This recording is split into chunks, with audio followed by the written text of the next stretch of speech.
বন্ধুরা নমস্কার। দেখো আজকে আমি কী রান্না করব তোমাদের সাথে শেয়ার করছি। একটা রান্না, এখানে টমেটো কুচি, পেঁয়াজ কুচি আর আদা, না এটা পেঁয়াজ আর রসুন বাটা, এই বক্সের মধ্যে আদা বাটা, খুলে দেখাই, আদা বাটা, আর এটা নারকেল কোড়া, আর সাথে আছে এঁচড়।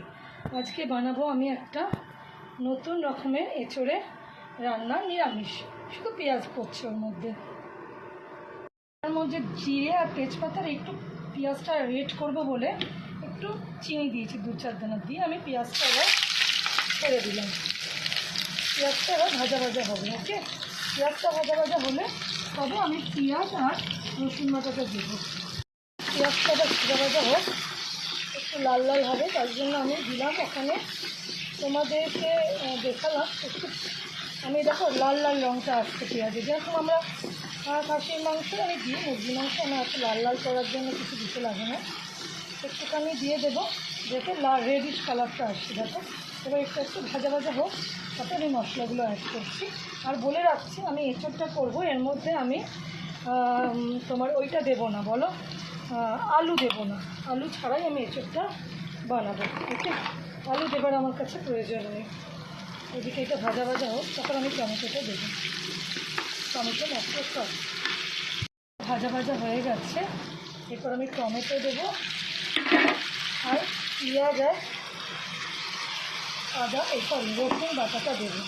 আদা বাটাটা একটু বাদে দেবো। ওকে, আদা বাটাটা একটু বাদে দেবো।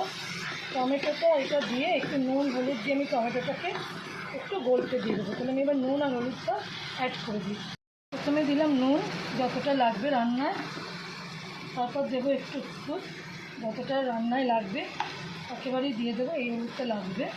তারপর দেবো একটুখানি লঙ্কার গুঁড়ো, এই তিনটে দিয়েই আমি এটাকে একটুখানি ঢাকা দিয়ে দেবো। একটু মশলার মিক্সিতে যেটা বেটেছিলাম তার জলটা ওপর থেকে দিয়ে দেবো, যত শুকনো মশলা দিয়েছি যাতে তলায় না ধরে।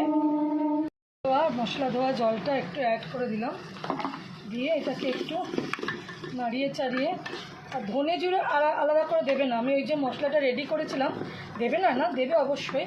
আমি আদা রসুন পেঁয়াজ রসুন বাটার সময় ওর মধ্যেই আমি দিয়ে দিয়েছিলাম ধনে আর জিরে গুঁড়োটা, বাটাতে আরও টেস্টটা বেড়ে যাবে।